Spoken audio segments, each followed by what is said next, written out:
Humanoids, full service FSD, robots, small AI, winners and losers in Mag 7, data centers, geopolitics.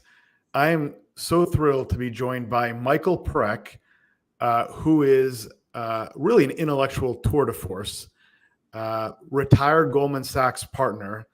Michael helped bring many of the famous internet companies we know from history to the public markets when he was at Goldman Sachs. You were contemporary, of course, of Mary Meeker and Henry Blodgett, who were at Morgan Stanley and Merrill at the time. So I met Michael. That's right. We met at a conference a few weeks ago, and I stalked Michael. We had dinner for 4 hours. I walked Michael back to his hotel. The next morning, breakfast, I sat down with Michael again. And Michael has gone deeper on AI and semiconductors and what this means for social change than anyone I know. And we spent a lot of time on this. I've interviewed quite a few guests around AI and social change on our podcast, Illumina Non-Consensus Investing. So it's a real treat. Thank you, Michael, for joining us today. A lot to get into. It's a pleasure to be here, and you're a glutton for punishment, so back for more. It's a pleasure to be here. Enjoy very much. All right, so first off, any reactions to the OpenAI demo? And some other topics we want to get into, by the way, so tee it up for the audience, will be, Meta Llama 3, Grok, small AI, Qualcomm. What does this mean for geopolitics? Humanoids, are they coming? Are they real? Or is it just fluff and hype? What are the value unlocks we might see in the future? Who's going to win search? Can Google maintain their pole position? There's a lot of great stuff to get into. So let's start off. Go ahead, Michael. Sure. I mean, in terms of the OpenAI announcements yesterday, they obviously wanted to play a little bit with Google's I/O conference today, and get their little shot out before. They did a good job. They announced 4.0 for optimal, I think, and it's pretty impressive. It's really optimized for voice and multimodal. It's very natural sounding. If you watch the movie Her, it's absolutely a facsimile of that in terms of whether it's a female persona or a male persona. It's very natural sounding voice. It changes. You can interrupt it. It's really fascinating exercise in terms of how fast they've been able to innovate on the technology. It's not just the large language models, but the text-to-speech, the intonations, the ability to see things and interpret things off camera. It's a tour de force in terms of building on a lot of capabilities on top of their core models, and very important, bringing down the latency. Very natural, real time, like a person, etc. I would encourage everyone to watch the demo. It's like 20 minutes, 25 minutes. It's really, really good. And it's a harbinger of things to come. Everyone's going to have to play for these table stakes very, very quickly. Right. They raised the game. They were never multimodal to begin with. Google was. They closed that gap. They demoed a translation feature, and Duolingo stock price dropped as they were demoing that. So we're already seeing the disruption of SaaS play out, not just Adobe and what's been impacted there by Midjourney. So we're eager to see what happens today with Google. One of the comments you made, Michael, when we spoke, I asked you about AGI, when will we see it? And you made a distinction between AI reasoning with a big R and AI reasoning with a small r. Do you want to elaborate on that? Sure. I mean, first of all, in terms of the quest for AGI, this is a very potent question up and down across the spectrum, from people who are optimists about AI to pessimists, the doomers, etc. Regulators are very focused on it. The founders of these companies are very focused on it.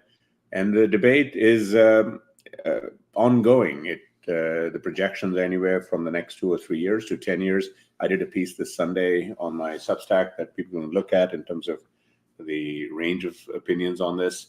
But in terms of the reasoning piece that we were discussing, when I talked about it as a big R or a small r, the reasoning piece is important because fundamentally, the way the pure large language or small language models work, these are probabilistic tables. They're doing billions of calculations a second and running probabilities on the next token, the next part of my word that I'm about to speak, and giving you the best guess. These models are not sentient. We shouldn't treat them as humans. They're wonderful computation machines, and they cannot yet reason. So we think of them as artificial. We call it artificial intelligence. The reasoning piece is being built. It's what you need to do is to connect the probabilistic to the deterministic side of things, meaning you have to give it additional elements, hints, programs, data to help it understand the world factually, and then use the probabilistic elements to help you reason better. So very complicated. I'm sorry, I'm getting a little bit too wordy there. But when I say the big R and the small R just refers to being able to make straightforward guesstimates of what they're seeing, and the models are getting very good at that. The big R, where you're expecting, the human is expecting these systems to work across applications, domains, etc., requires a lot of connecting of all of those environments so that the AI systems can cut across all that and then use all of the information it garners from all that to reason better. And so that is going to take time. It's as much a function of building the computer science underneath as well as connecting everything, and that just takes time across systems. Right. Now, today we're using the RAGs framework, retrieval augmentation generation, to call the appropriate subfunctions like a calculator to simulate reasoning. And we still need to teach AI the laws of physics. There's a great anecdote by Jan LeCun talking about how a 2-year-old absorbs a couple terabytes of data in a couple minutes as compared to what any AI has been trained today. Jensen's got a 5-year outlook on AGI, and it's questions on how you define these things, but I expect we'll be on the sooner time frame. We'll have to find out and revisit that. How do you think about OpenAI and their competitive position, right? They're owned by Microsoft substantially. He's got a financial interest. Microsoft's in the enterprise market also. OpenAI's got Perplexity competing on one side of it. They've got Google coming after them from behind. And they've also got Meta Llama 3, which is open source and also partnering with Grok. Then you've got Cohere out there. You've got Anthropic out there. I mean, how do you think about OpenAI's competitive position? Don't forget the Chinese LLM models. There's at least 4 to 6 of them that are coming on strong, although they're very strong in China. Right. No, you're totally right. Look, I mean, this is a multi-billion-dollar race across so many companies and systems, and sovereigns are getting into the equation. OpenAI is in the lead. They are in the lead, and as you said, with GPT-4, they just announced GPT-4o, as we talked about. 5.0, they did confirm somewhat that will be out later this year. So that was a new development that is expected to be probably 10x or more, depending on which variation of the model they release. Yes, Microsoft is a partner. They own about 49%. It's a complicated governance structure, nonprofit. Microsoft has the underlying 49% of the profits of that.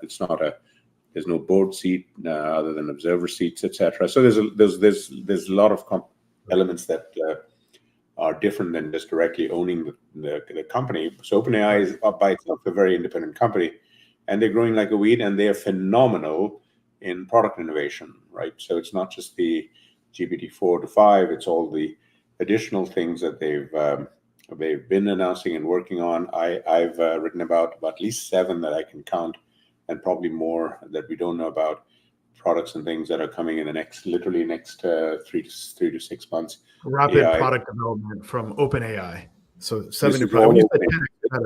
You're just talking just OpenAI. So they're supposed to come out relatively soon with AI for search, so competing more directly with Google. on that front. They've got a voice product that they've been showing off, but it's not yet released. Sora, text to video, which is a pretty phenomenal product, although the Chinese have caught up with that. But this is a very fast race. So Anthropic, which is the second company in the space and very well capitalized with $4 billion from Amazon and a couple of billion from Google. You've got, as you mentioned, Google itself is very potent here. They'll have big announcements tomorrow. Say again. Let's talk about Meta, right? So Meta Llama 3, yes, open source, and I think one of the Go ahead, Ram. Go ahead. Yeah. No, you were saying about Meta. Oh, sorry, my video cut out here. I think we got a lot of people watching the live stream here. I was saying, on Meta, you mentioned also when we spoke, I think it was a great insight around how the training and inference loops have compressed dramatically, and Meta has a competitive advantage just given their sheer volume. You want to double click on that and what that means for the edges Meta might have now and in the future? Sure. Mark Zuckerberg is very focused on being a very big player here. He's garnered probably the second largest collection of NVIDIA's H100 chips, over 350,000 of these things at $30,000 or more a clip. And he's using it aggressively to roll out Llama 3, which is their open source model, in several sizes. He rolled out a couple of months ago, not just Llama 3, but Meta AI, which is their equivalent to the chatbot that is now on top of WhatsApp and Facebook and Instagram. That basically allows 3 billion people, depending on how they're rolling it out across the world, 3 billion people to bang away on this thing. And because when people start to use these models, that starts the inference loop that's on my tech stack chart that I show all the time on my Substack. The inference loops are the prompts, and that is very valuable because what that does is it provides additional information to the underlying models to make the results a lot better. And the more these things are used, the better the model gets as a result of that loop. And Meta, because they're exposing their Meta AI Llama 3 model to over 3 billion people, they're aggressively in the race. The negative of that is that you got to use a lot more processing and compute. You need a lot of processors, and that's expensive right now. And that hopefully over time will get cheaper. So Meta is very much front and center ahead in the race. OpenAI, as we said, technically is ahead with the best models. They have about 100 million monthly users relative to, let's say, 3 billion Meta users being able to use this. Let's assume 10% of them are using Meta's Meta AI every day as just a guesstimate. That's probably 2 to 3 times the use of OpenAI's models. You've got Apple reportedly just concluding a deal with OpenAI. It's not officially announced. It'll be in June. So for Siri to be powered with OpenAI, that's the leaked report.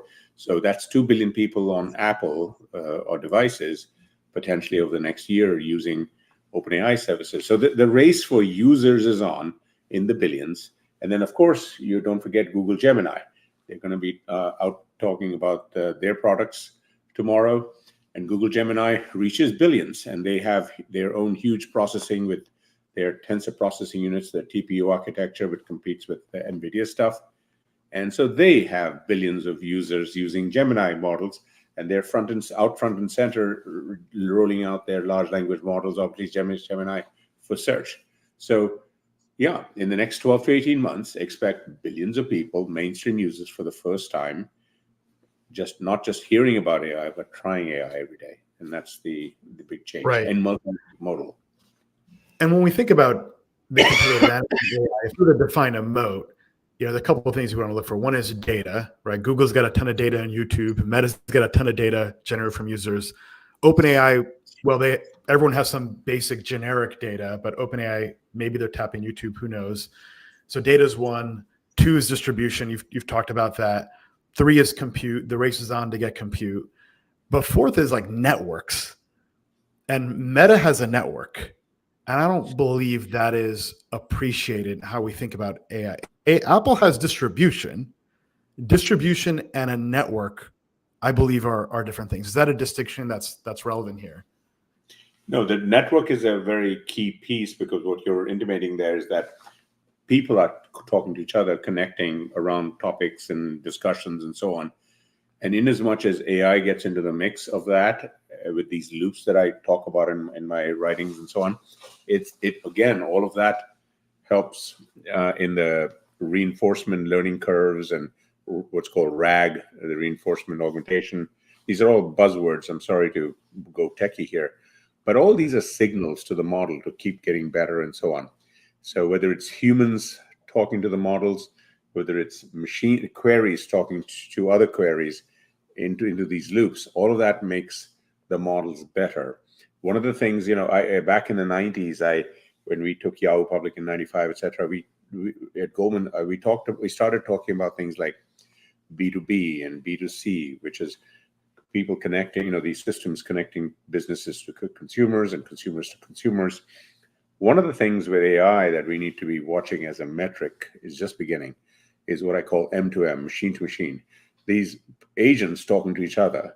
When you talk about networks, oftentimes, increasingly, as we get into these things called smart agents, these are more buzzwords, smart agents, agentic workflows. These are autonomous agents that can pursue a goal as opposed to prompt response. Exactly. So, right now on ChatGPT, unless I type in something or ask it something with a voice, it doesn't do anything. It's like a search thing. But now let's say, my favorite example is I want to buy a mattress, not tomorrow, in 3 months. I set up an agent, shop for mattresses for me. And every week it just goes out and looks for things, and it just puts it into my bucket, wherever it is, and then shows me the stuff. It's then, so my machine is talking to somebody else's machine or a whole bunch of machines and coming back and aggregating that data. That's a different type of network that you were talking about, right?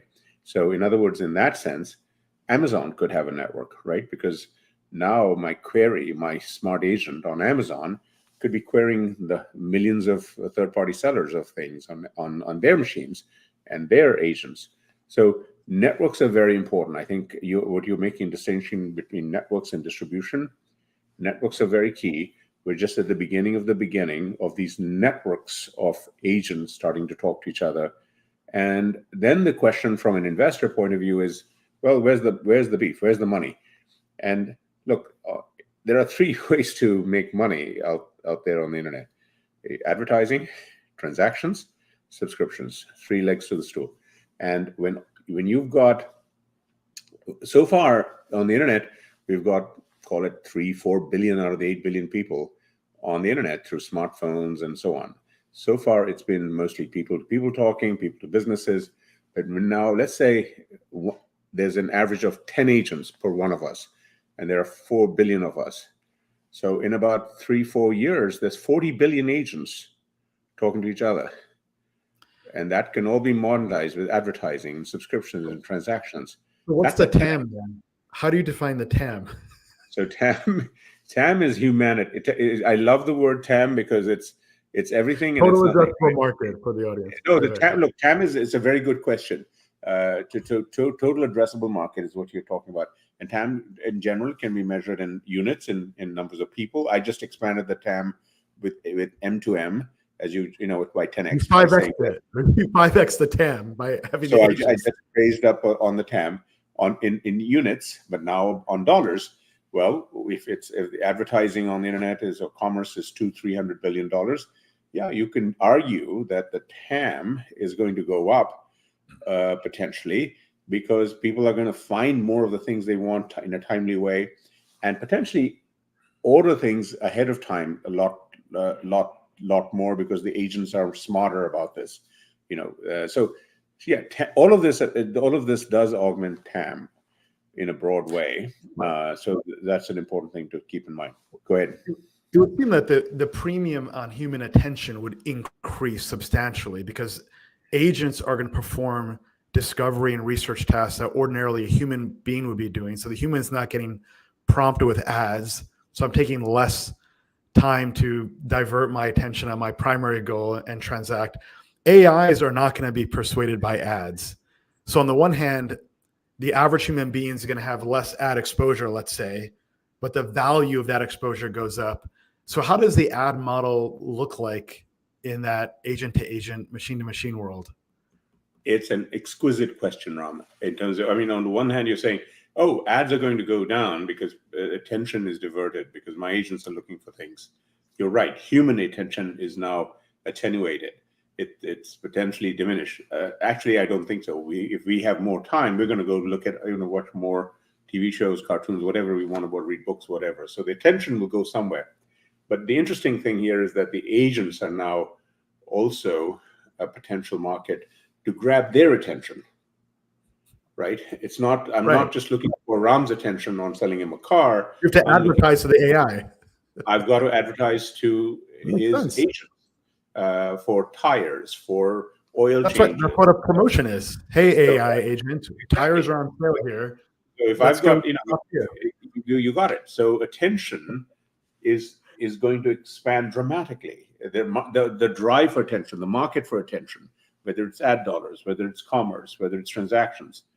Absolutely. I think it's an extraordinary observation. Look, when I search on Google, I automatically tune out all the ads on the side. AI should not do that because AIs will be delivered relevant ads based on the goals and context. So, AI might have a higher take rate. And you talk about data, for instance, Ram, right? One of the things on data, yes, all the big model companies we're talking about are scouring the world for data, and they're spending billions on it. And there's a meme out there that data is scarce. I actually think data is infinite. We're at the tip of the data because a lot of things we don't think about data is going to become valuable data. I'll give you a silly example. Right now in my Gmail, my spam folder, which is automatically run by Gmail, I never look at it. There's no attention to my spam folder. But my agents could be looking at the spam folder because they could be harvesting that stuff just in case something was missed or something that connected to my interest because it knows me over time, let's say. It's going to find that stuff. Right now, all my browser history is private to me, but my agents could be looking at my browser history and learning from that what I'm interested in, and then serving me up things that I couldn't imagine, because right now it's lying there fallow, unused. There's value there. There's massive value there. There's massive intentionality there. There's massive propensities of interest leaning in. There's so much information we don't even begin to think about, and that's just the easy stuff. And if you own assets like the browser, like Google Chrome, Microsoft Edge, that is an opportunity to unlock that data. Look, Google spends $20 billion giving it to Apple to be the default search engine on Apple's products, right? What is the value of the browser history on Safari, on mobile, and on the web on Macs? What is the value of the browser history on Chromes? Who gets paid for it? Does it all accrue to Google? Does it all accrue to Apple?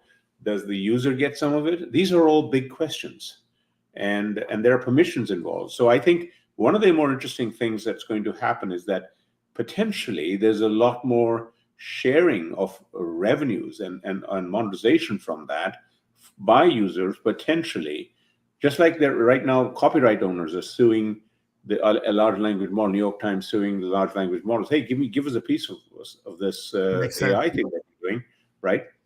Yeah. There's a value to all my data that in my stuff that's going to be useful for the world, and we need a better.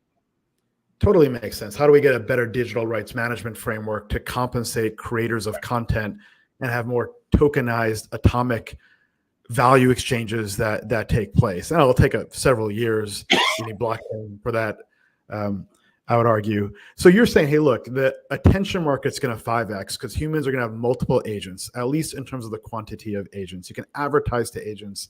We're going to see more AI to AI interactions. The CEO of Bumble, the dating site, she said something very similar. She said, look, in the future, you're going to have your own AI agent interview another person's representative AI agent. Essentially, the AI agents go on a date, Totally. and they figure out whether they're compatible, and then you get together. Totally. And maybe, I agree. you know, It if makes a lot of sense. the AI Like agent go on a interviewing. date, then I can do is read a book. Yeah, absolutely. Now we'll say, hey, AI, how was the date? Are you going to go see her again? Who's dating who? Who's entering into what contract? Then we go ship off, a zygote to progeny to incubate it. And then we check in on the AI humanoid robot. Now, it was funny because yesterday OpenAI announced the 4.0, which you talked about, and Greg Brockman, the co-founder of OpenAI, literally had if the video's up on YouTube or on OpenAI, you can check it out. He's got two iPhones, the 4.0 to 4.0, talking to each other, and that was hilarious. You know, if you haven't seen it, you may want to look for it. It's about 4 or 5 minutes, and these AIs are just talking to each other. It's essentially an echo of what you just said. One AI talking to the other, and that is not just a hilarious social and scientific experiment, but once you've got into intentionality of the individuals, it becomes a whole different exercise in discovery. You can see that transformation. No, I agree. Look, you think about what this means for recruiting or interviewing. Just yesterday, 2 days ago in the Wall Street, I think it was in the Wall Street article about how, again, the piece takes a negative stance, which is that there's an explosion of AI on the recruiting side, where the recruiters are using algos to sort through the resumes, which, by the way, they've been doing for a long time, but now they're using generative models. And now, more interestingly, the candidates are armed with this stuff as well. So now it's AIs fighting AIs on the recruiting side. Just to your example on the dating. It's the same thing with teachers trying to catch cheaters with AI versus AI, or protecting against cyber attack with AI, defending against other AIs. And you want to make sure you've got the best AIs in the world. And today the United States does have that. But no, you're totally right. These systems attacking each other. This is echoing human systems. In our country, in the US, for instance, 20% of our GDP, I'm going to digress for a second, goes to healthcare. Okay, why? Because we have on the hospital side and on the insurance side, literally 100, 200,000 trained professionals that go to special colleges and curriculum to learn the codes of doctors and medical systems. And reimbursement coding, programming and counter programming. So every time you go to the doctor's office and they're taking your weight, that's a cha-ching for the insurance to be, and the insurance guys have, what is that? So we have armies of people adding huge costs to our systems, basically adding codes to each other that go into computers, that goes into billing. Think about what generative AI has an opportunity to potentially reduce all of that stuff, right? To make it hopefully more efficient. So, I mean, all our systems are echoing humans, and humans have been doing these kinds of things for a long time, and now we're going to do this at scale with software. Yeah, no, I agree. Look, I think there's an interesting social question around what does this mean for the atrophy of skills, right? Interviewing is a skill. If you're an executive, the ability to hire top talent is one of the top 3 core attributes. That's one. Or number 2, we have a loneliness epidemic out there where people are struggling to find one another. AI can play a role in that matching process, but there's still something called like a courtship ritual and being able to have like a banter. And, what happens to skills cultivation in a world where AIs perform complex tasks and do our bidding on demand? I have immense faith in humanity. We've evolved to be at the top of the food chain on this planet across all species and so on. We've evolved, evolution, and I think we will evolve here as well. I remember in the 90s, people aghast that, oh my God, people are going to be dating through online services. I remember in 94, 95, that was such a shocking concept. Today, half of the relationships are online dating. We've absorbed it. We figured it out. So these systems, you're right. I dare say, hopefully, we'll have better matches, longer marriages, more longer relationships, more fulfilling connections. Theoretically, they could say, "This is an ideal match for you." I know you think you had a bad physical date, but a good AI should say, "Look, you got to do that again. And by the way, she likes this flower, and go wear that, blazer next time or something. I'll go you one better. I got my AirPod of the future, basically giving me therapy and advice as I'm talking to my spouse or date. Say this, don't say that.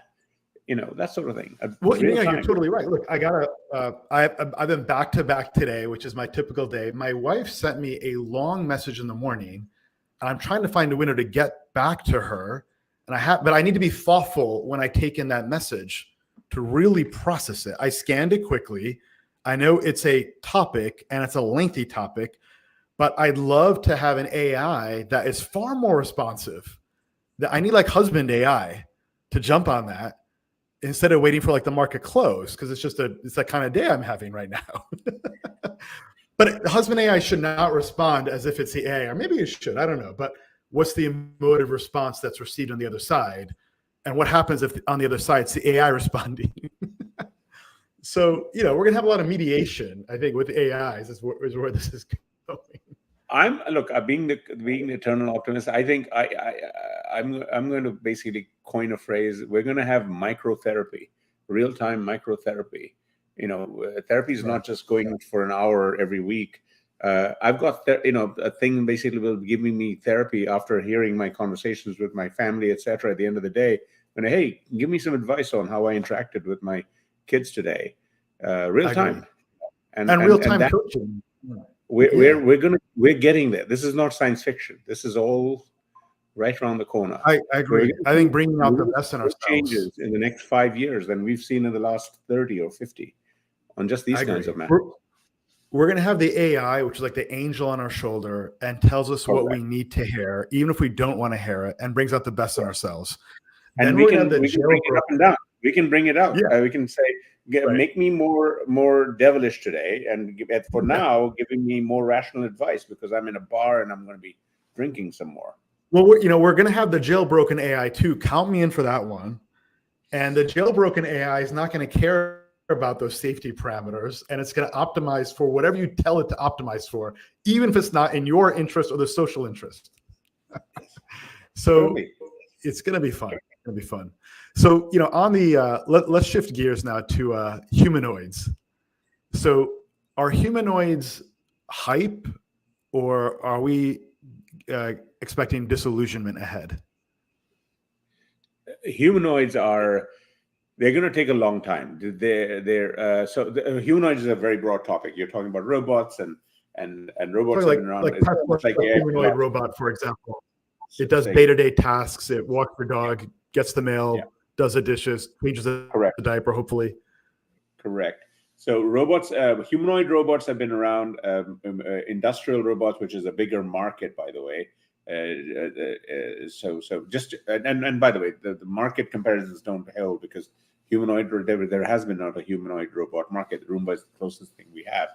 But all the robot companies, whether it's on the industrial side or the humanoid side, they're in the last 2 years, as you'd expect, they're all getting redone with generative AI, with this whole business of probabilistic software rather than deterministic.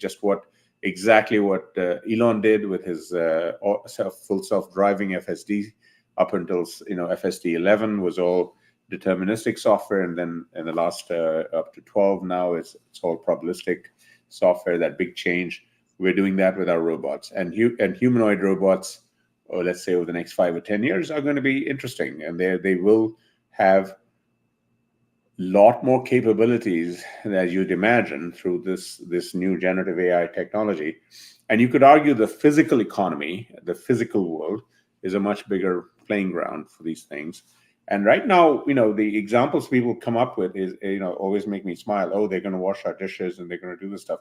I remember when the PCs and I'm that old, computers first came out, they said, oh yeah, we'll use the computers in our kitchen for recipes and so on. And so on. What I'm saying is that we are thinking about humanoids, robots doing things for us as substitutes for physical tasks that we do, which they can do. But I think we'll be surprised. I'm not clever enough to figure out what they are, but we're going to be surprised by how we end up using humanoid robots differently than we think. And Okay, right. There could be a mismatch between what we believe the value needs are, right? And industrial, you're referencing there, for example, warehousing, packaging. Amazon's got a fleet of robots today. There's still issues around the use of and deployment of robots in these warehouses, as you know. But on the personal side, people need childcare, people need elder living exactly. care. There's a Now you're shortage getting of nurses. Totally. So those are the kinds of applications that are going to be very interesting. I mean, if you just extrapolate from that 20-minute video of the talkative OpenAI 4.0 yesterday that they released. Now imagine that it doesn't even have to be in a humanoid robot. If I put it into an Alexa type of unit and it's talking to my 90-year-old dad in Hindi or Gujarati, which is his language, that would keep him entertained for several hours. I would pay a lot of money for that, because right now I'm saying this, yes, elderly care. These are extraordinary applications. Humans need interactions. Giving them real humans to interconnect with them are very expensive, very hard to do. Yes, machines are coming to the rescue, and that's exciting.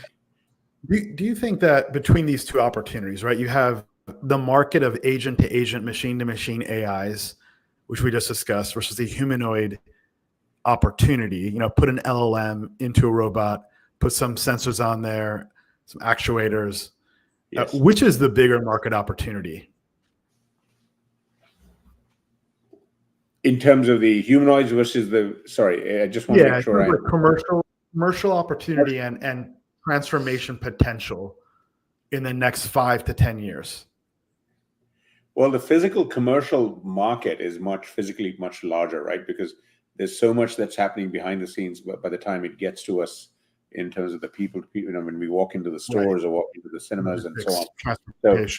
So yeah, when you look at the overall size of the physical economy, loading, unloading, etc., those are vast markets, and the systems there are much more complex. Amazon alone has close to 1 million just old school robots that help them on that side, and they barely scratch the surface. So yeah, we're talking robots and things that are in the tens and hundreds of millions of units. And by the way, the industrial side, the work robots, those things have a lot of zeros to them. Those things are typically, they're not 10, 20,000, they're $100,000, $200,000. Right. And China's mass producing these robots now and iterating on them quickly. China is ahead of the game, just because, number one, they've been industrializing a lot faster with more recent technologies over the last 20 years. That's why they have more bullet trains than the rest of the world combined. They have better bridges, better everything. I mean, they used more concrete in the first 5 years of this century than America used in all of the last century. I mean, wow. So China is ahead because they industrialize later. Presumably India will be. And they're leapfrogging in certain elements too. They're ahead on solar, they're ahead on EV. They're trying to get ahead on semis. They're not. Yeah. They're trying to get ahead on AI, and they're competitive, to your point, on Sora. They already demonstrated that they're competitive with tools like a Midjourney or instant video prompt. But on humanoid, yes, go ahead. They'll be there. They'll be there.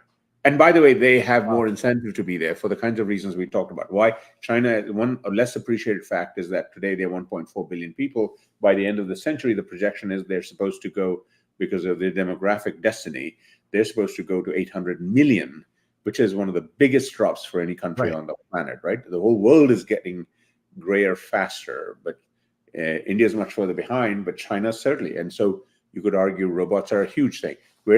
Actually talking about humanoid robots, where's the biggest attraction for humanoid robots in the culture, in the society? Japan. Yeah, Disney, right. But Japan as a country. If you go to Japan today, almost any mall or a restaurant, you'll see robot humanoids serving you and talking to you and doing cute things, singing songs and things. They love robots. So yeah, robots are going to be very interesting everywhere beyond Japan. Right. And do you think that the edge cases around humanoid robots can be addressed, or is Boston Dynamics really good at making commercials? Boston Dynamics is awesome at making commercials. Just for people watching, Boston Dynamics used to, they changed ownership from Google to Masasan, SoftBank, and now Hyundai. They're one of the most preeminent robot companies. They They make great commercials. Just YouTube Boston Dynamics, and they've got awesome commercials. But no, I think so far we're early days, and Boston Dynamics also has been using traditional robot programming technologies like we talked about, FSD, the deterministic software for cars that Tesla was using. Boston Dynamics is also just now switching to generative AI. So I think, look, they have as much of an opportunity to be a big player both on the industrial side and the consumer side in the next few years. But we're not there yet for the mainstream consumer side of the market. The closest we've got to robots in the home is Roomba, and that was in the process of being acquired by Amazon, and that got tossed out by the government. Yeah, I'm trying to sort out where I land on this. By the way, the same day you and I spoke, I also spoke with Chris Camillo. We were at the same conference, and Chris is a big believer in these humanoid opportunities. Chris is a legendary investor. So those that don't know, you can follow him on Twitter. We'll get him on the pod here as well. But the promise of these humanoid robots has always been in the distant future. There are all these sorts of edge cases that seem to prevent commercial traction. They make for great YouTube viral video clips, and they're kind of funny. You can push the robot and it gets back up again. But I don't know if that is coming soon. NVIDIA's Jensen has a division focused on these humanoid applications that'll inspire more competition to what Tesla's doing as well. And then you've got Figure, which has raised a bunch of money. They're trying to get after this opportunity. But you remember the Tesla earnings call in summer of last year, maybe it was the last quarter, 2 quarters ago, I believe, that the CFO said, hey, look, yeah, we've got some humanoids, but we don't have a use case. Yeah. Look, I think you make an excellent point on the edge cases, whether it's for cars, whether it's for robots. Edge cases, for those in the audience not familiar, this is just a reality of these machines, whether they're cars or robots or these things. It's easier to get to the 80% of automation on these systems, and then the last 20%, 10% takes 80% more of the expense and effort, because these systems when unexpected things or things that happen with less frequency happen, these things have to learn about it, and then they have to adjust for it. So that's one thing. Second thing is, I just want to make this point on the humanoids, since we're talking about humanoids. We are still very early in terms of how our artificial systems are mimicking human brains and human capabilities. You talked about Jan LeCun and the baby who's absorbing more video in the first 4 years of its life than most of our computer systems on YouTube, etc. These robots on Boston Dynamics, if you ask them to sit in a chair, they all fail. That's one of the funniest things about the whole thing. Right. It's much easier for a human to figure out how to sit and get up than these things. They do amazing things on the YouTube videos, but notice that they almost never sit in a chair. Yeah. It's very, very tough to do for a whole host of very good computer science and physical robot sensor reasons. They do amazing stunts like that, but sitting in a chair, getting them on a chair, those are tough things for them. So there's a lot of work to do ahead. Well, they seem to be related issues, right? You talked about, right. You mentioned earlier that, look, what these LLMs need is like a theory of the world. They need a theory of the mind. They're simulating theory of mind now. We saw that with OpenAI video. By theory of the world, use the word causal. That implies laws of physics. And if you understand the laws of physics, you've got a reference frame, a concept of identity, and a goal, then, that might be solved through software, and at the same time, maybe hits the humanoid layer. But there's a lot to be done. I think to your earlier point, we probably get impact sooner on the narrow niche specialized use cases. For example, Tesla is probably using these humanoid robots right now to go build cars. It's the same thing, repeat every day, as compared to a caregiver use case, which is going to be very complex, multiple scenarios. That's probably farther off in the distance. No, I agree. But I just want to add one more thing in terms of the buzzwords for the audience. If you Google AI scaling laws, this is a slightly technical thing. You can Google it. You can especially Google AI scaling laws and OpenAI, you'll get to their homepage, and they talk a lot about this. OpenAI is a huge believer in this, and and a lot of the companies that we're talking about, Anthropic, etc. And what that is basically saying that if you give it enough compute and enough training, these models get exponentially. I'm talking 50, 100 times better every 2 years. And that scaling element right now, the scientists, the geeks who understand this stuff really, really well. I had to go back to school for this, and I barely understand the statistics.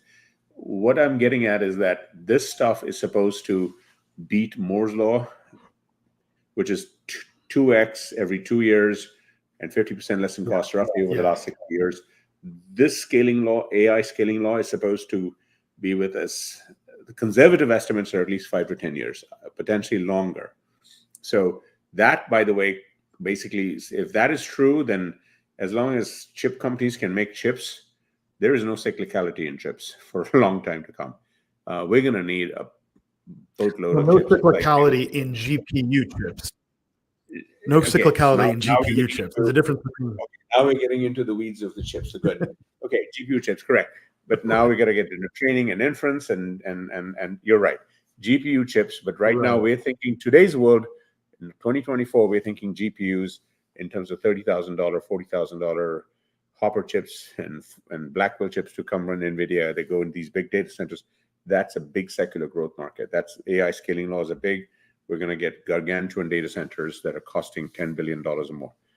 But we're also going to have a huge market in GPUs on local devices, smaller GPUs. They're in my little iPhone here, and neural engines from Apple. There are GPU chips in here, and there's going to be a heck of a lot of inference that's going to go in here. And one of the things I'm a believer on is that the small AI, the stuff that we're talking about, is going to be a bigger bubble than a bigger, not bubble as a financial bubble, but a bigger market than and that other thing on the cloud stuff is also GPU stuff is, but they're both big. I love that insight. That's I love that insight. It's a non-consensus view. People are not talking about small AI or edge AI. People are talking about cloud AI, and cloud AI requires time. That creates latency. You got to go call and put some data in the cloud, and also has privacy and security trade-offs around there. So, and maybe you want to double click on what is, and it's expensive. And do you want to double click on what is small and what is small AI? What is edge AI? So are we talking about applications on our local desktop, like AI computer and AI enabled phones? Yeah. I just had a post 3 days ago, and 3 days ago, I put in 4 buzzwords. Okay, so one is edge AI, which is basically devices in the where the users are. Local is just in my home or office, all the devices that are here. That's local. Another buzzword is on premises. So instead of so this is more for my business or my company. There's been a big trend because of the cloud. Over the last 10 or 15 years, enterprises have moved more and more of the compute on the cloud, on Amazon, AWS, and so on, and that trend continues. But now, increasingly, we can bring that back, some of that, to your point, because we can do the compute for inference and some training for the big companies, local, so I can do it for security, I can do it for privacy issues, I can do it for latency issues, I can do it for control issues, lots of things. And that means I'm going to have a lot of GPUs, not just on my devices or on my person, on my AirPods or my watch or whatever, but I'm going to have a lot of on-prem. And the chip companies, since there are some investors in the audience, that is Pat CEO of Intel is talking about, is the Gaudi 3 chips. He's talking about on-prem. He wants the world to go back to using not just CPUs in their office environments, but GPUs, big clusters of them, for those reasons, the Gaudi 3 chip. So yeah, we're going to see a lot of this across the board. Zuckerberg, when he announced his Meta AI, he talked about that even when they announced Meta, they turned on the light switch on Llama 3.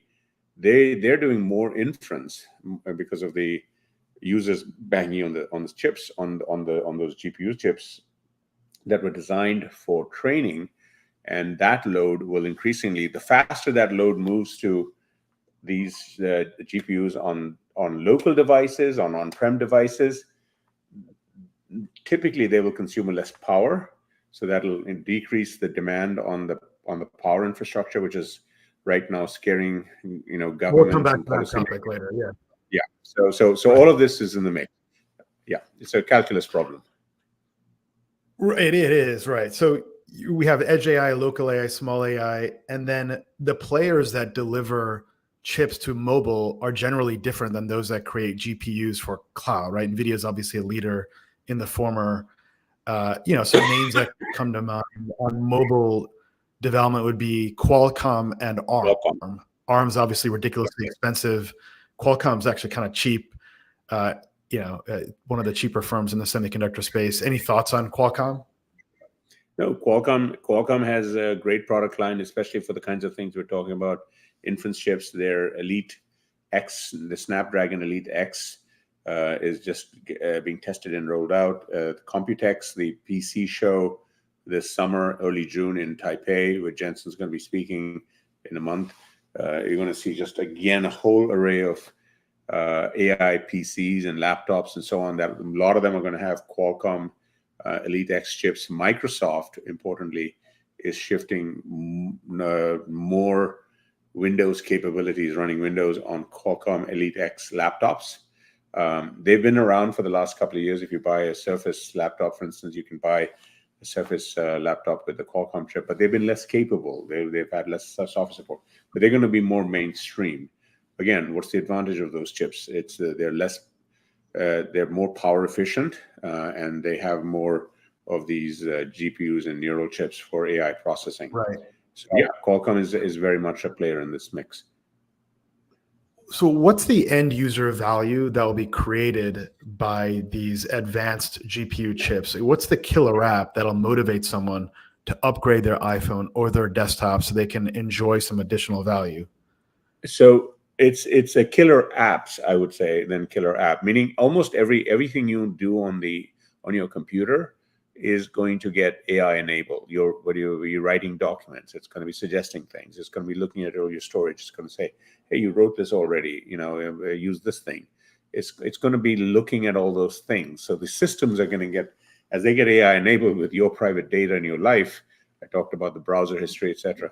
It's going to be doing all those calculations. Today, the easiest way to look at it, if you have a recent iPhone or a Pixel or an Android phone, your camera app is doing AI stuff like up the kazoo. They're exponentially better every year. They now take hundreds of pictures. If you take a group picture, it'll pick the best, everyone who's looking at the camera and smiling automatically, and just insert all the faces correctly. That's all AI. That's so if I want all of those capabilities in my camera, in my note-taking app, in my messaging app, in my every app that I'm using for my music app, etc., I need local processing. Local processing means I need this year's phone or this year's laptop versus last year. For the last 10 years, I could make do with the same computer for 5 years. I could make do with the same phone for every 2 or 3 years.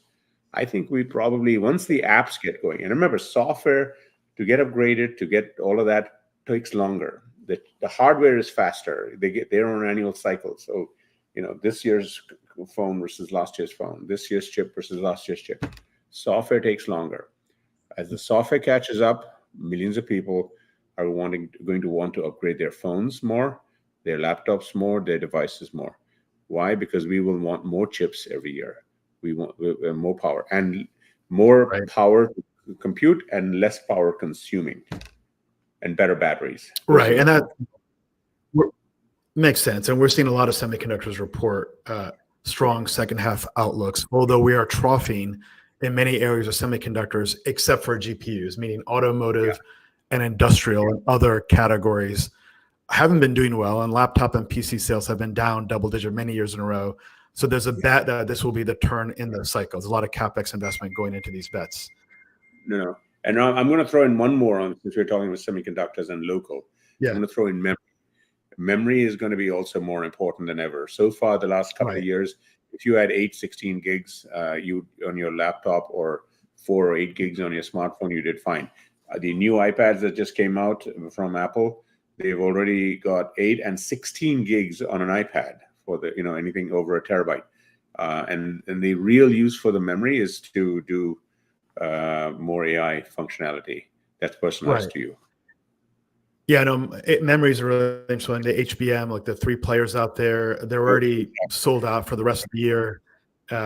So yeah, a lot of ways to play memory. And just to point out to the audience on HBM, that's different memory. That's the memory that you need in the servers. We're talking about gargantuan amounts of memory, and that's very, very expensive memory. But yes, the big player is SK Hynix and Micron's trying to catch up and so on. Correct. Totally right. Right. Got it. Okay, so what about the software layer? We know we're going to get AI laptops, AI mobile phones, so that we can have an AI first experience. But do we really need an operating system in the way we conceive of it today? Why isn't, or when will someone reconceive the operating system that's AI first?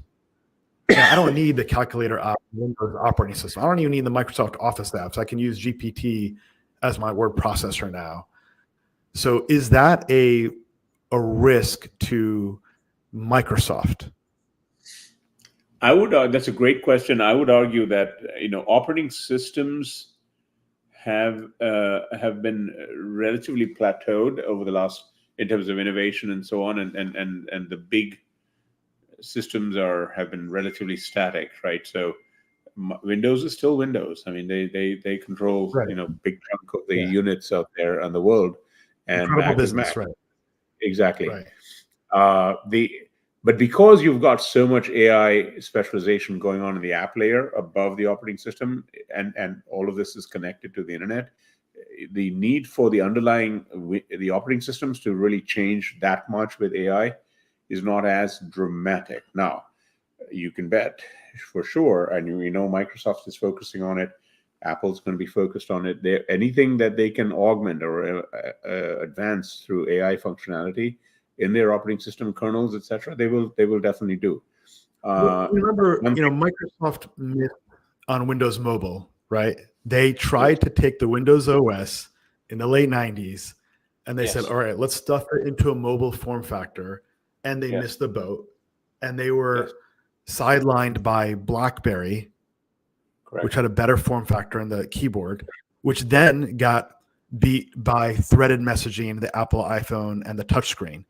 So, I don't know. I think in the future, does an AI UX really need even apps? Like, all I need is the perception of a sentient agent that I can interact with, have a conversation with, that spins up a dashboard for me and helps me solve problems and get stuff done. I don't think that looks like anything like, why do I need to boot up and like a taskbar and I need some notifications, sure. But I don't need much else other than some set of agents that I can communicate with. Yeah, the quest for user interfaces is ongoing, especially with AI devices. You've heard about Sam Altman and Johnny Ive partnering on an AI device. You've heard about the Humane Pen for the ex-Apple engineers. That the first version was not that popular. You've heard about the Rabbit One from R1, which is this cool AI device only. So there's going to be a huge amount of experimentation, a Cambrian explosion of devices for this stuff, to your point. And in terms of, you're totally right that the Windows thing is not as needed in this environment, and people are trying to figure out what the next iteration is. If you hear Johnny Ive talk about it, he talks about basically in the whole world of computing, essentially the transition has been just command line to GUIs, the graphical user interface, the Windows thing that you're talking about, and the third big innovation, or second, depending on his point of view, has been multi-touch, which is what you talked about, the iPhone, where I could do the pinch and zoom and so on, and that was a huge revolution, gave us the smartphone. Voice is being talked about, obviously, as one big modality for interaction. The OpenAI announcement from yesterday, if you watch the video, it's like the movie Her. You're talking to a human-sounding person over microphone and speakers. I don't think that takes over everything. Why? Because voice is tough. There are so many things you can't do with voice. and they're great. They make great demos. They're very cute to watch, but ultimately, I mean, think about how complicated it is when you have to talk to a person to order things versus when you just order things quickly through a computer system, right? So there are a lot of efficiencies and modalities to be figured out, and AI on top of that is a big question how that changes things, and those are puzzles to be solved, and I guarantee you billions of dollars are going to be invested by VCs to figure it out. Right. Well, let's move to another consumer application, which is, fun and cute to watch, but, we got to see whether it's real or not, which is FSD. Where are we today in the FSD landscape? There's, Waymo, which is Google owned. There's Tesla, Mercedes, NVIDIA is building out an automotive division. Where are we in the hype versus reality spectrum for FSD? So FSD, full self-driving, this has been the holy grail on the auto industry for a decade and a half. I've got some posts on this that self-driving is the canary in the AI canary in the coal mine, meaning it just takes long. It's taken a lot longer, and it will continue to take a lot longer. Sorry, nuclear fusion, but actually it's a little further up than nuclear fusion. The latest FSD from Tesla, 12.1 plus, is getting good reviews, but it's still level 2. So what's level 2? The government has a rating system, a level 1 to level 5 on the driving scale. So level 1 is where you drive with the steering wheel, attention to the road, you're doing all the driving. Level 5, the thing drives you around like a Waymo. All conditions, all roads, snow, sleet, whatever. Waymos, which are the Google vehicles, they seem to be level 5, but they're not level 5 in the sense that they're optimized and programmed for certain cities, certain roads, certain conditions. There's a reason why they're popular in Arizona and California. The weather doesn't change that much over there. And by the way, the Waymos cost, because of the LiDAR sensors on them, which is a different technology for sensing things, costs, they run in that car that you see running around San Francisco is anywhere from $100,000 to $300,000. It's going to be a long time before it's mainstream.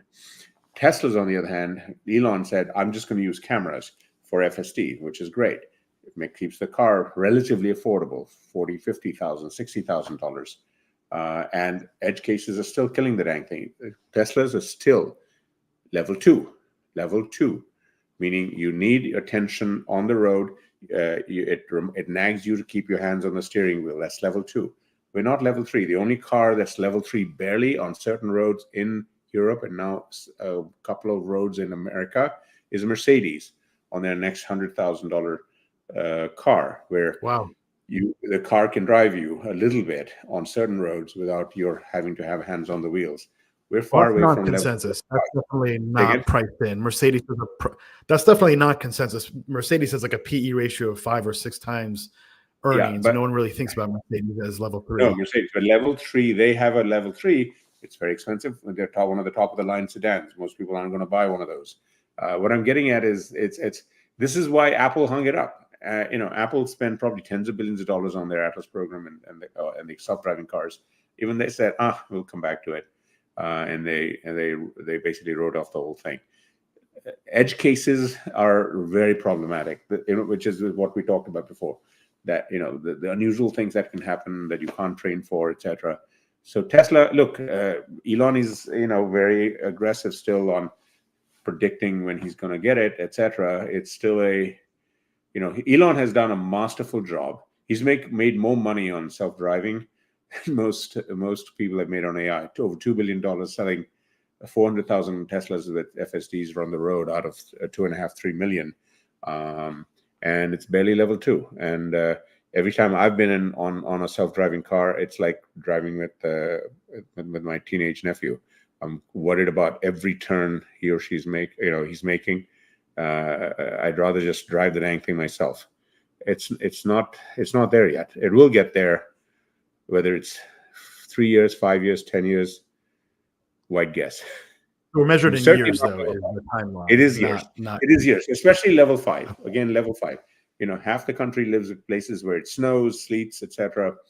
Level 5 is years. It's not that straightforward.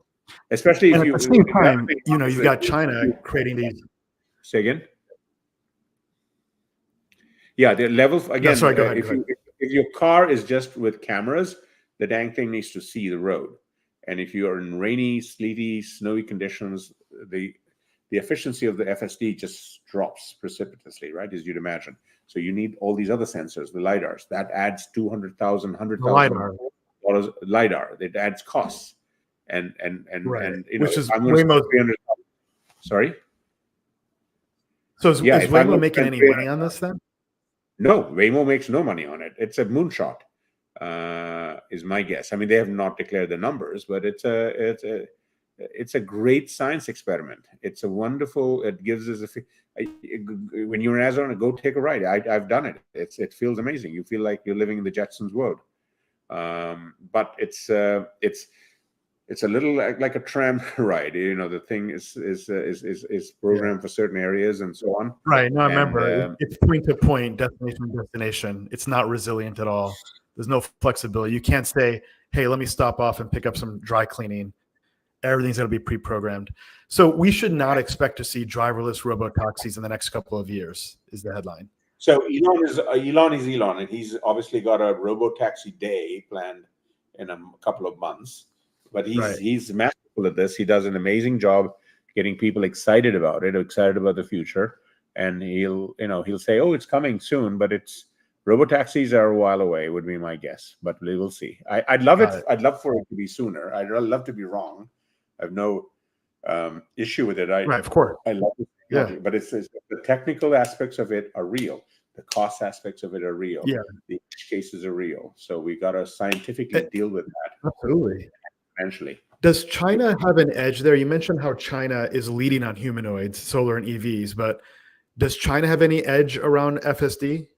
The one edge theoretically is the regulatory side, right? Because here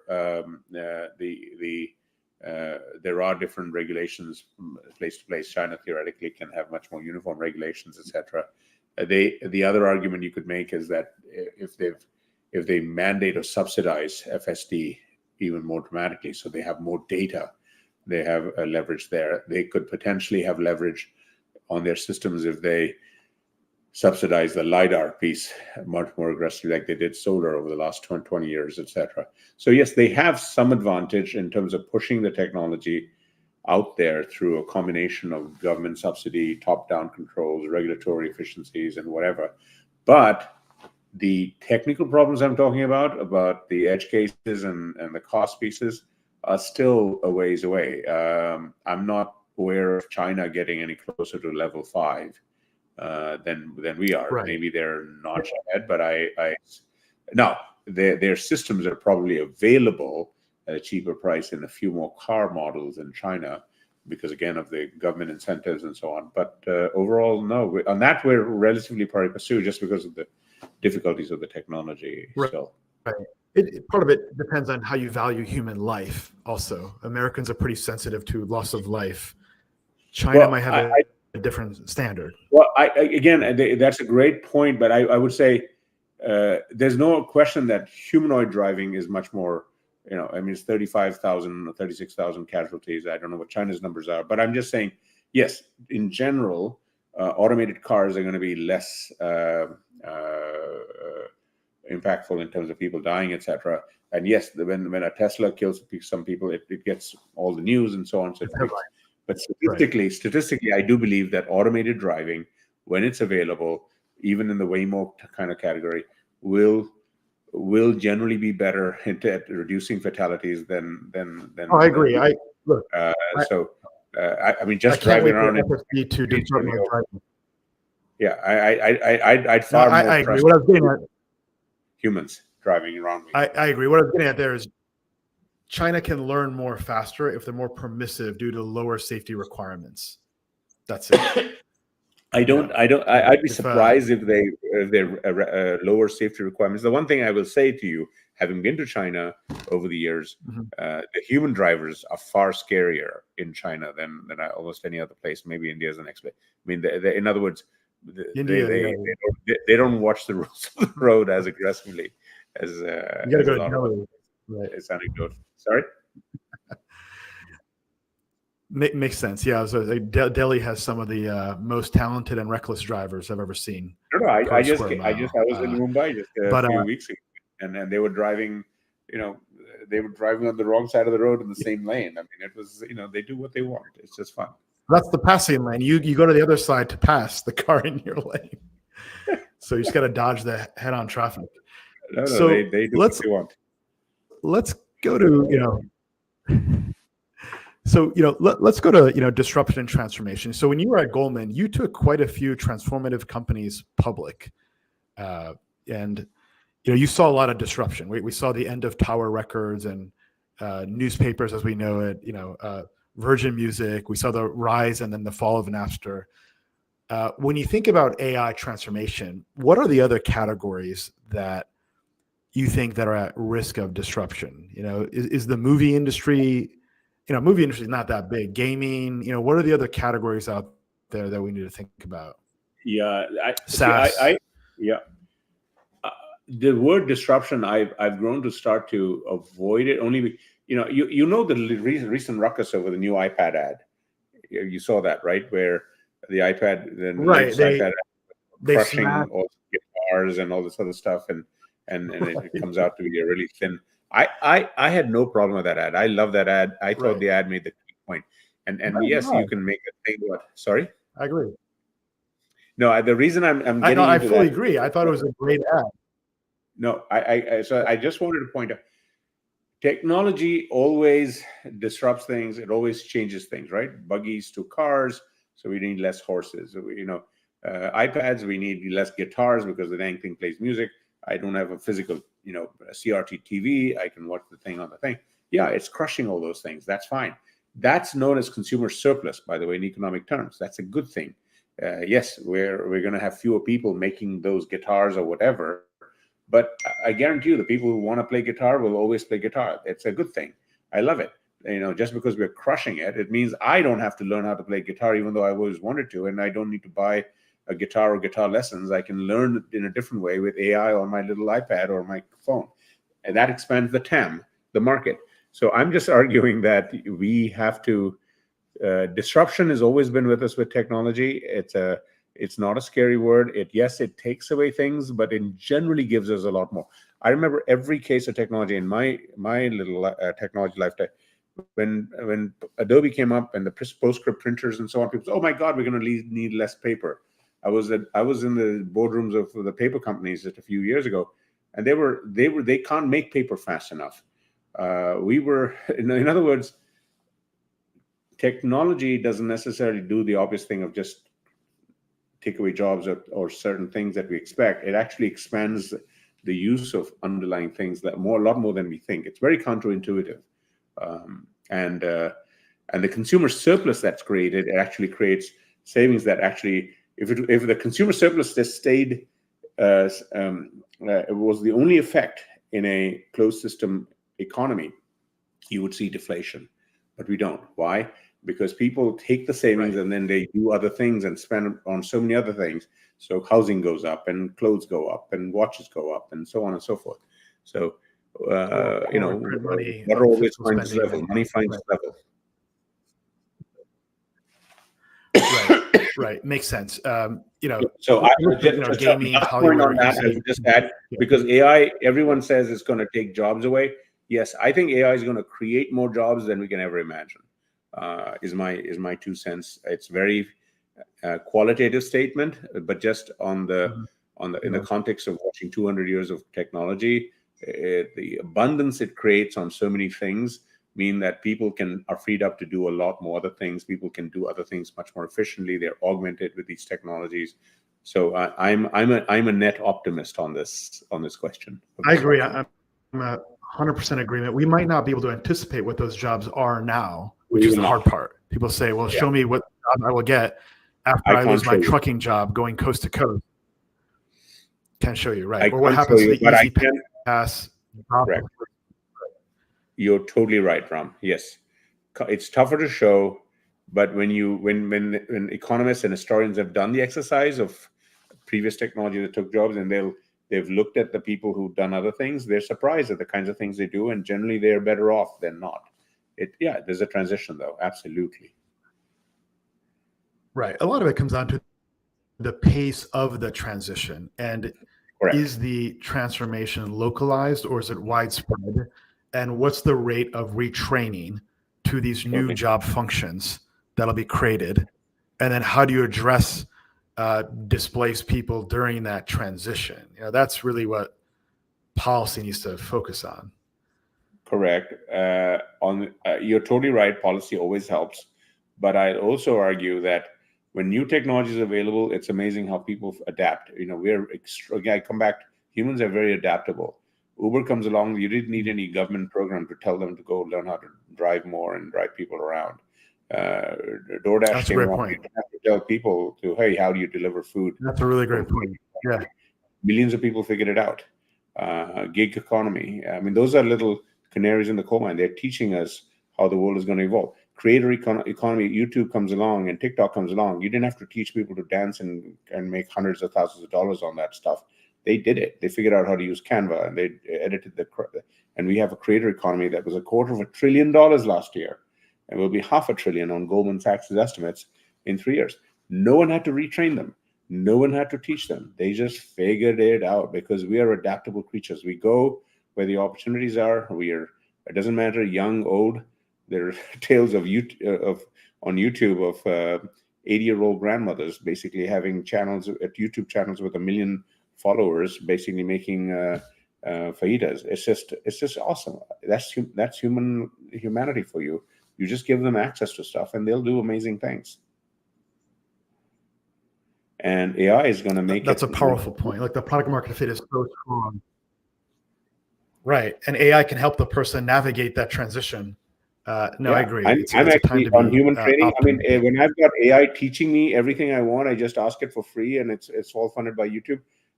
Yes, we need training programs. Let me be clear. Yeah. We need more vocational training. And those kinds of things, we do need more systems, more support here versus China, etc.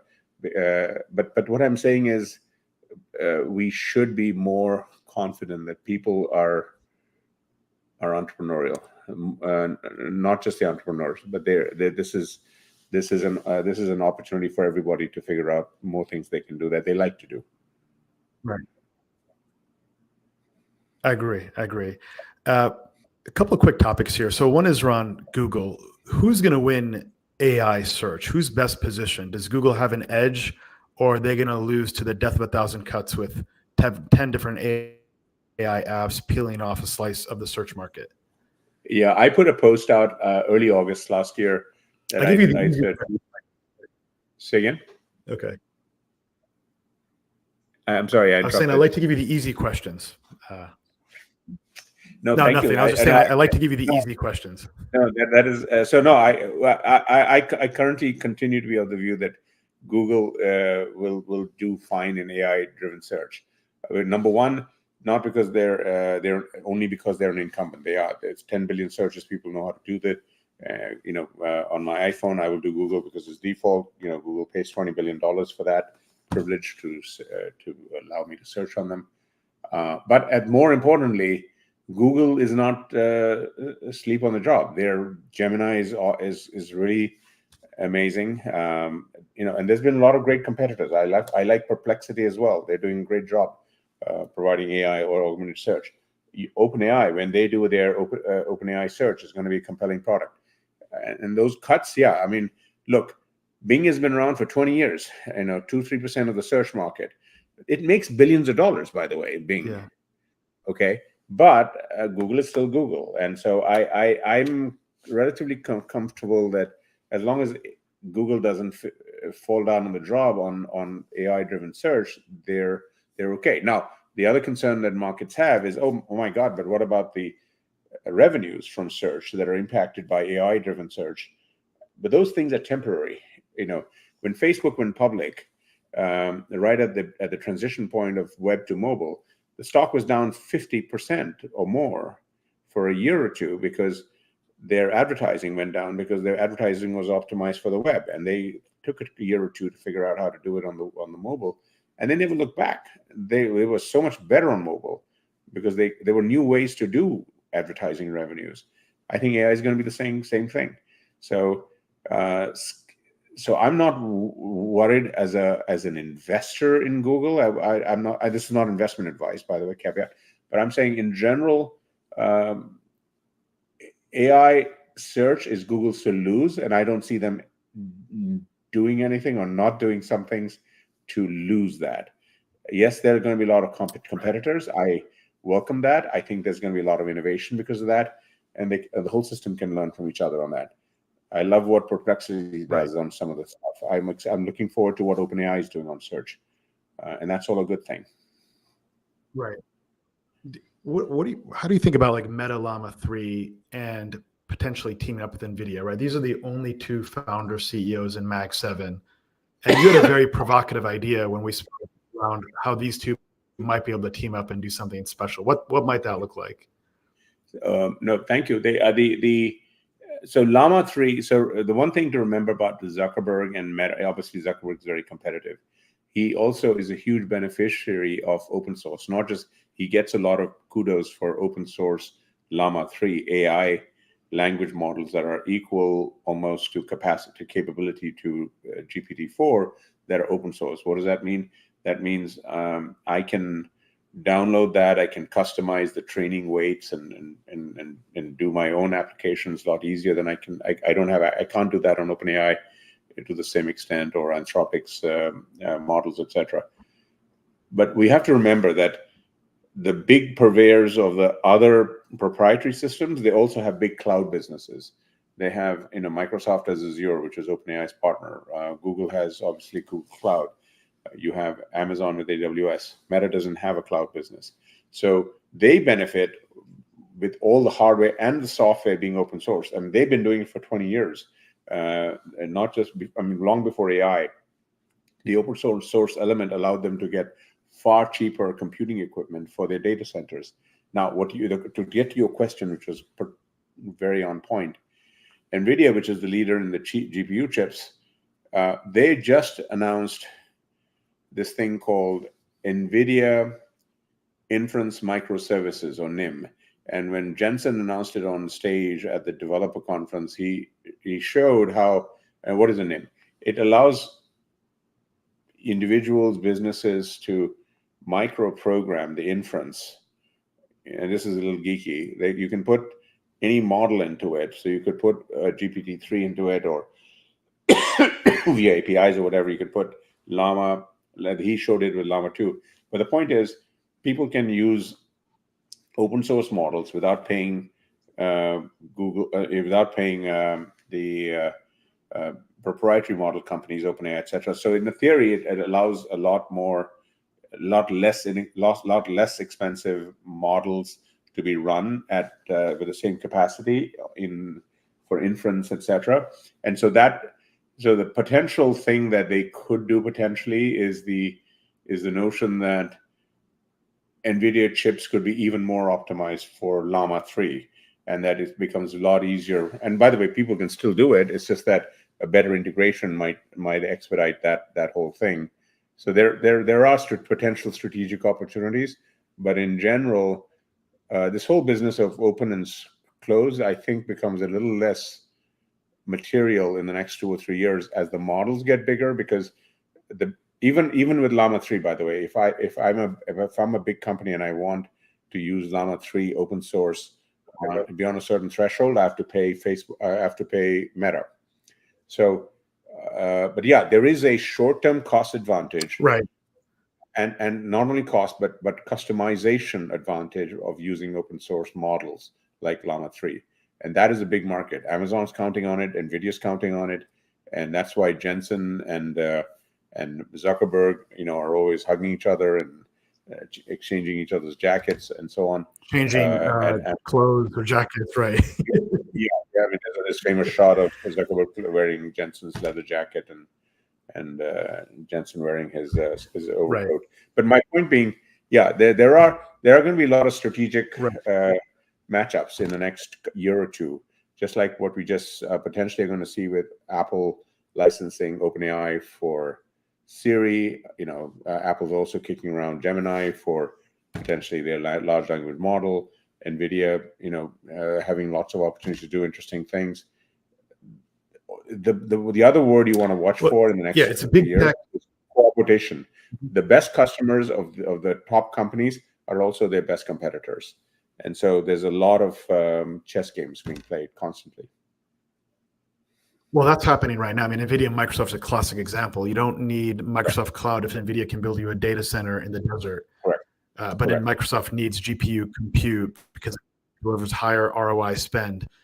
So yeah, a lot of strange bedfellows taking place here. Well, let's shift gears now to energy. Good, yeah. No, finish your point. Energy. Let's shift gears now to energy. So we know energy is the limiting constraint on all of this. We need a lot of energy. We need the energy yesterday. We need more nuclear. Can the U.S. resume its once leadership position in nuclear? You know, we have over 80 nuclear reactors, but we don't know how to build them anymore. China is building dozens of nuclear reactors. Maybe frame up the topic of nuclear globally, where the United States is. Do we have the political will to get in the right direction? Yeah. So nuclear is one of those technologies that, has been, I think, stymied extraordinarily by fear.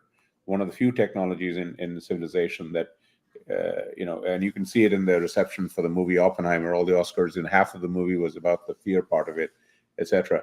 And obviously things like 3 Mile Island and Chernobyl, etc., were huge, not just roadblocks. They just stopped the markets in the U.S. We just finished the 6th largest, which just got bought by Amazon, half the capacity. The biggest one in Georgia just opened up in the U.S., $30 billion. It was double the cost estimates. It's almost impossible to put up nuclear plants in the U.S. The one thing I will say, though, because of climate change and energy requirements and now AI-driven energy requirements, energy via nuclear is one of the few bipartisan issues in Washington, other than banning TikTok. There's agreement on that, and that's another topic we can come back to. China bashing and nuclear. Right. Yeah, exactly. So those are two bipartisan issues. The problem with nuclear, though, is our regulatory regimen is still fairly intense, and so it'll take us still a long time to unravel that. It's not a national level wave the wand, etc. So we have more nuclear. Good news. We have more nuclear than most countries. Bad news. We haven't made many more nuclear plants for 20, 30 years. And they're crazy expensive and we know a lot of the capability to do that has been exported internationally. China, last count, they're on a race. They're going to have between 22 to 25 nuclear plants in the next 5 to 10 years, about 20 gigawatts or 25 gigawatts, depending on how they ramp up the specific plants.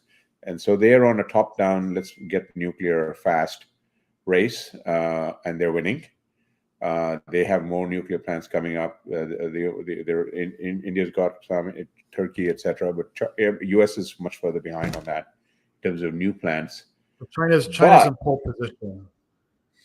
Yeah, on nuclear, correct. On fission, these are fission reactors. The other technology on nuclear is fusion, which everyone is excited about. That's unlimited energy. There are a lot of cool startups. A lot of the billionaire founders are backing a whole bunch of them, etc. It's a very potent area, a lot of interest. But that too, depending on who you do build, just like self-driving and all that, the estimates on that are anywhere from 3 to 20 years before we get commercial fusion energy at scale, widely available, etc. So energy is a thorny issue. We know we need a lot more of it. It will be a bottleneck for AI for the next 3 to 5 years. It is not likely to be as disastrous as some of the extreme examples that are being touted today, primarily because of what we talked about earlier, that big AI is going to also be supplemented by small AI, that we're going to do a lot more inference processing on local and prem devices. And those things are going to be, once they're distributed to much smaller devices that are more power efficient, they may be less capable, but the power burden on the system is going to be less. Right now, what's happening is analysts are taking the estimates for the power requirement 100% or pretty much on the cloud and just extrapolating it straight line. And then you get like numbers up to 20-25% of the energy generation in the US. I think we go from low single digits to mid to high digits because of this small AI, big AI thing in the next 5-10 years. We should manage through it. We could always use more power, but I don't think it's a showstopper. It makes the job hard for the big companies to find the build the data centers and so on for now. Yes. Right. We've seen the stocks of like Constellation Energy go through the roof, Talon Energy, and any other nuclear related. There's a lot of focus on uranium in general. Correct. Uranium mines are coming back online. Uranium prices have gone up 400% over the last several years, and there's been no response in supply. One of the biggest suppliers of uranium or high assay, low enriched uranium called HALEU is Russia, and it's a state-owned agency. And Congress wants to put sanctions on Russia, which I think they should, but we need that HALEU to power all the reactors. It's like biting the hand that feeds you as it relates to uranium imports. So, I agree. It's fascinating. Look, Congress got religion around nuclear because they need AI. So, necessity is the mother of invention. Okay, you want AI, you need energy, and let's lean into it. I don't know if you have any other thoughts on energy. Go ahead. Yeah, the one other thing I'll just add on energy. When we talk about AI and energy, we're really focusing on the generation part, because you can put the data centers as close to the power generation areas. But energy also has this other problem, which is the distribution part, which is less important for AI for now on the data center side, but certainly very important for EVs and all that, for charging infrastructure. And that's a big bottleneck as well, distribution, because of our grid system, the way it's regulated and so on. So that's another thing that slows things down on the power side. There's a lot of energy transition we need to invest in the grid itself, right? Have you looked into small modular reactors? Is this just hype, or is there real substance? Again, it's a little earlier. There's more substance than fusion, but again, there are a lot of interesting companies there and a lot of interesting activities. And if you do the timing right, you can make some good investments and so on. But it's very for sophisticated investors. There's a lot of regulatory stuff. There's a lot of pricing stuff, all of that. So it's still a gnarly problem, but on the whole, it adds to the mix of things that we can look forward to. So it's positive in that sense. Right. But it's got it. And I guess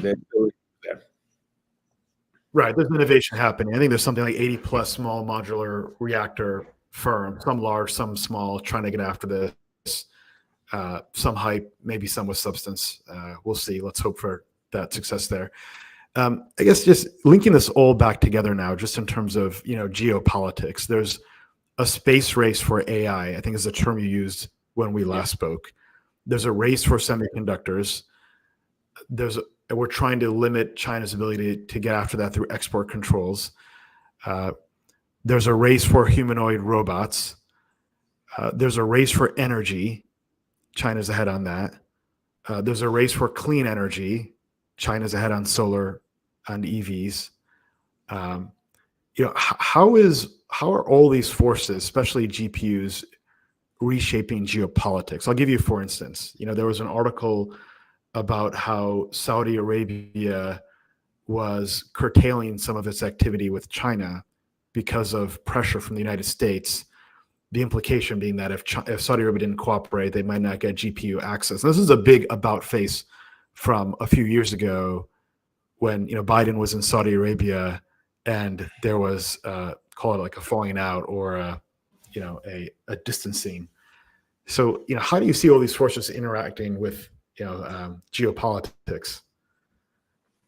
No, I mean geopolitics, especially the U.S.-China issue, is the one unique headwind in the AI tech wave that we did not have in any other tech wave prior to this.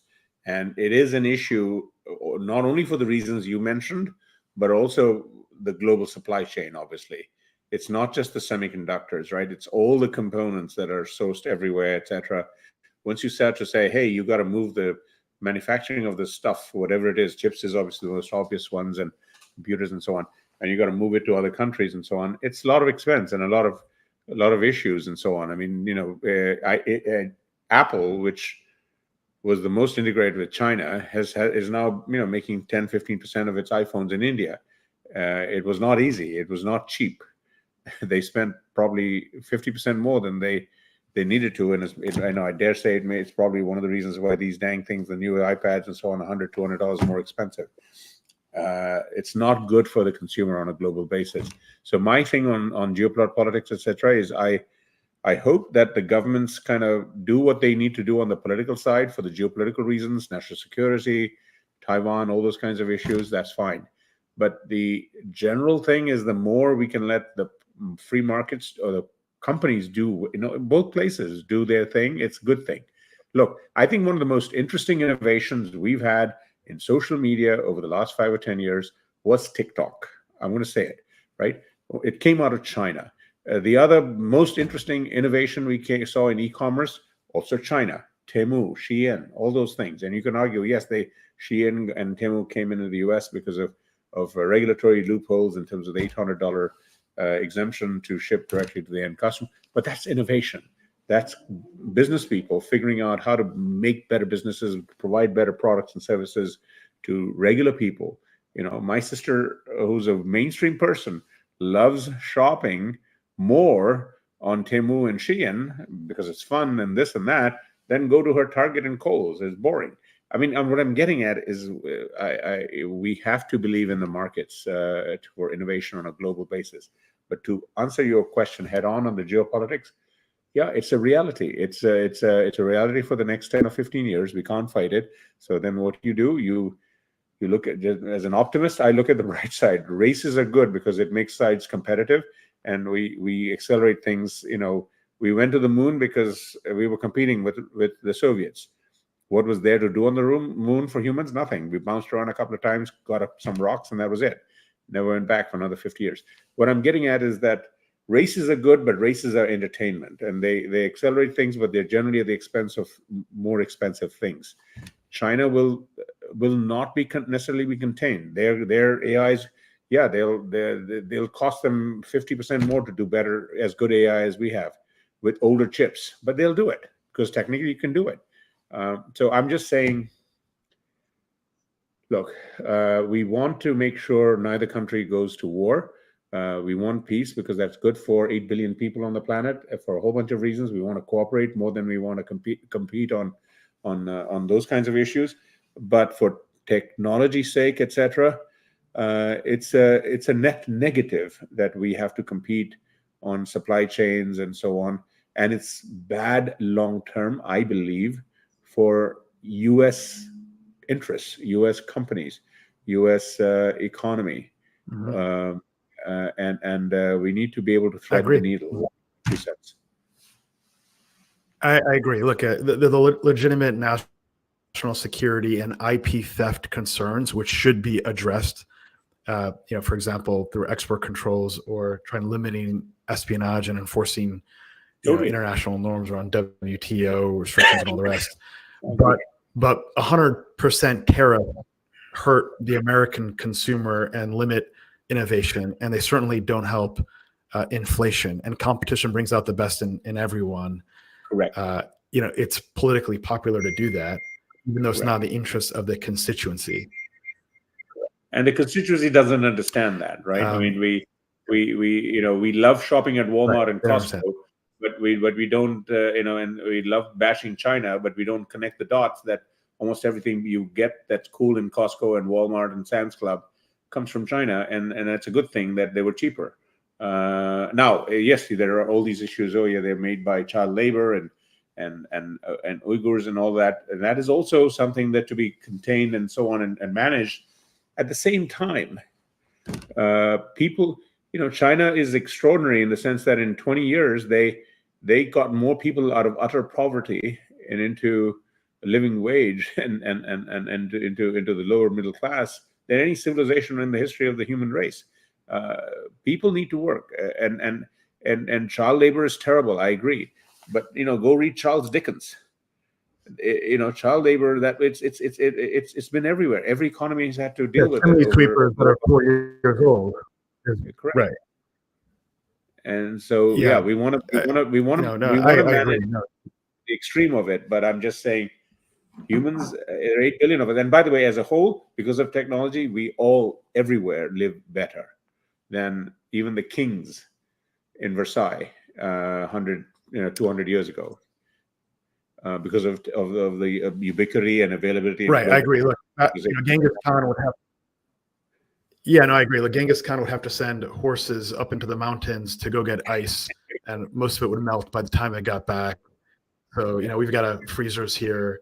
We've got incredible medicine and penicillin. So yeah, we've got great first class problems. I agree. Look, there's an expression that when goods and services. Good. Yeah. No, I was in the villages in India. No, go ahead. There were people doing e-commerce through WhatsApp, Chinese apps in India, and they were doing it on $50 smartphones, and so on. And so it's technology ubiquity and democratization. Democratization of technology is good. So. Yeah, no, I agree. Look, when goods and services cross borders, troops do not. There used to be another expression that if 2 countries had a McDonald's, the countries wouldn't go to war. Yeah. When the United States is importing from China, China needs to balance the current account by financing the United States through the purchase of treasuries. Those dollars can only be used to do 2 things: either buy U.S. goods and services or buy U.S. treasury bonds or stocks. That's it. There's nothing else that dollar can do. And we're importing capital from around the world to finance U.S. technology innovation. Yeah. Ram, can I And we're importing lower prices from China. My door for a fire alarm test. It'll take me 30 seconds if I just let him in. Would you mind? Yeah, sure. We can start wrapping up too. Go ahead. Yeah. Go for it. Great. Michael will join us for a second. Hope you guys are enjoying that. Michael's a real tour de force. So in the late 90s and early 2000s, Michael was one of the top internet analysts at Goldman Sachs. It was Mary Meeker, Henry Blodgett, and Michael. And this is also before Reg FD, where we had a separation of the investment bank from the research group. So Michael would join the roadshow. He's an advisor today to several leading AI companies. I can't name them, but there are names that you would recognize today that are right at the forefront. Incredible tour de force. So just give us a moment and we'll bring this to a conclusion. One of the topics that Michael and I talked about when we're together is bundling and unbundling. And one of the points that Michael made is that, hey, Michael, we can bring this to a conclusion. I appreciate all the time. No, I think we set a record here. Sorry, they just they were knocking on the door, and I had to let them in to do the fire inspection. Sorry, go ahead. No worries. I guess just the last topic is on bundling and unbundling, and I'll let you frame up the topic there. Go for it. Yeah, Jim Boxdale, one of the early CEOs of Netscape, was very famous to saying there's only 2 ways he knows how to make money: bundle and unbundle. We saw it in cable getting unbundled and streaming, and now streaming is becoming the cable bundle. Businesses go back and forth.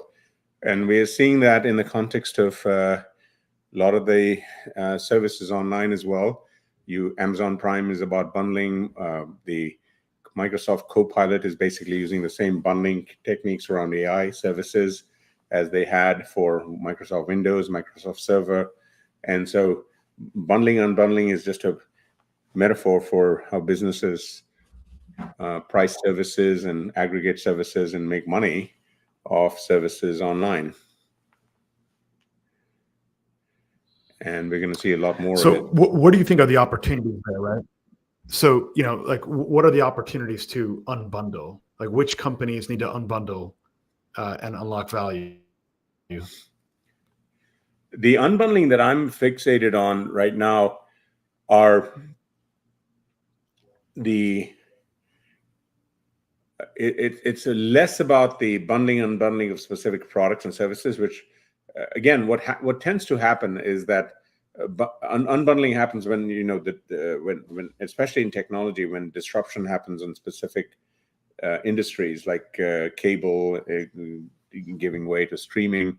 So a lot more streaming companies come in and do all these things, but then the costs of the streaming companies go up because they need to get more programming to attract more customers at the margin, and so you have this constant cycle. The interesting thing that's gone on the bundling side in the US and a lot of other places is just because technology drives so much scale and economies of scale, the companies end up getting a lot more verticalized, right? So you think about the silos that we have. Your messaging app, if you're in the Apple ecosystem, it's all in the blue bundle of messaging, and then Android, it's all in green, and so on. And one of the interesting unbundling things that could be something that interesting for companies to create value, potentially not encouraged by the government through antitrust and so on, is unbundling their services. So, for instance, we talked a lot about cloud and data centers so far, but in the US, for instance, in the public markets, Right. if you and I wanted to invest in a pure cloud company, we can't. We have to buy Google. We have to buy Amazon, which we get the e-commerce and AWS. We have to buy Microsoft, and you get Azure. We have to buy Oracle to get Oracle Cloud. There is no unbundling of that piece. Now, why would they would you want unbundling? Well, theoretically, if those things were unbundled and more horizontal and not tied to their mother company, they could potentially offer more services that would be more interesting for the broader marketplace because they were horizontal. That bundling and unbundling could be very interesting on not just cloud data centers, but so many services that are today verticalized in the magnificent sevens.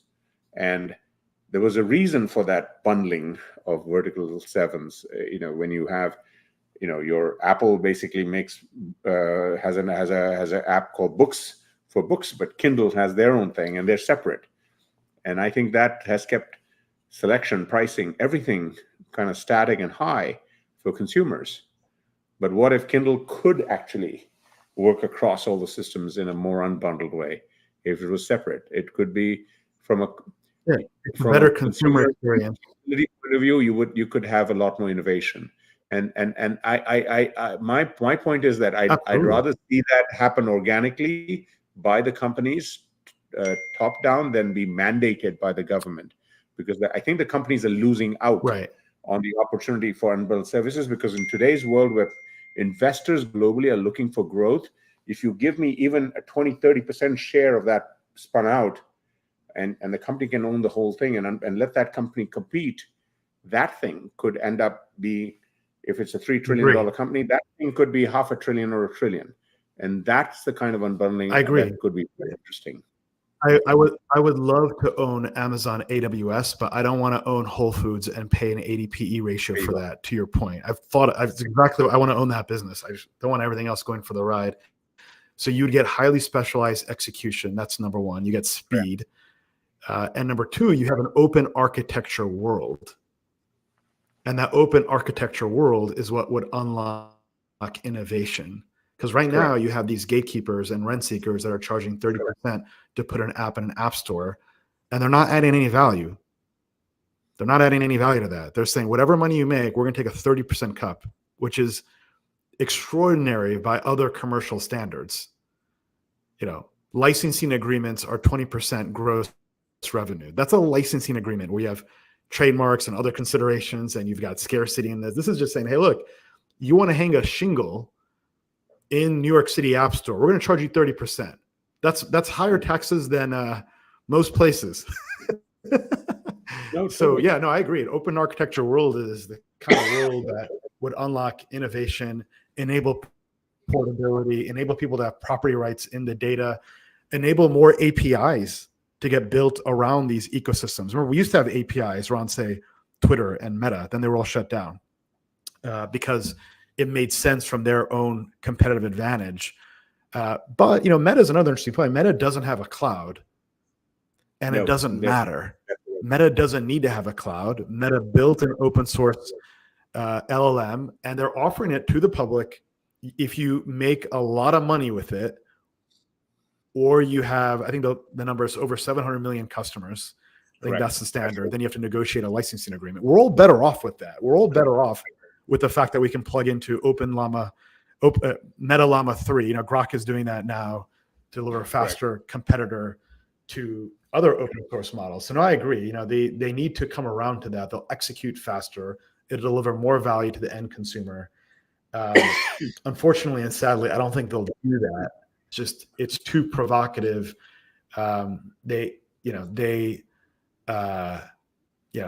They're so focused on execution and relevancy, and they're not sure which asset is worth more in their portfolio, in terms of the contribution to data or distribution, that it's difficult for them to say, hey, let's give up this piece. But they should. That would optimize shareholder value and consumer value.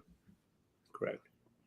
I think the boards boards of these companies and CEOs would be startled at the positive reaction by shareholders if they proactively consider unbundling a lot of things. And it's just a natural business cycle. It's not a mainstream thought right now. I agree. That's a very novel idea. You need to start an investment bank and go pitch these CEOs and boards, and hopefully it starts here on this podcast. Maybe some are listening. We get the word out. It starts with my friend Ram. But no, I agree. That would accelerate the future. So why don't we leave it there? Michael, thank you so much. Real pleasure. I hope you all enjoyed. As I mentioned, Michael's a real intellectual tour de force. I recommend you subscribe to his Substack. You can see it on the link there. Any other areas, Michael, where people can follow you? I'm on X or Twitter and under M Parekh. Thank you. And I hope to do more this sort of thing with friends like Ram. So thank you for the opportunity to be here. Absolutely. It's a real pleasure and a treat. We'll have to do it again. Thank you again for the wisdom and insight. Until next time. Thank you again. Thank you, everybody.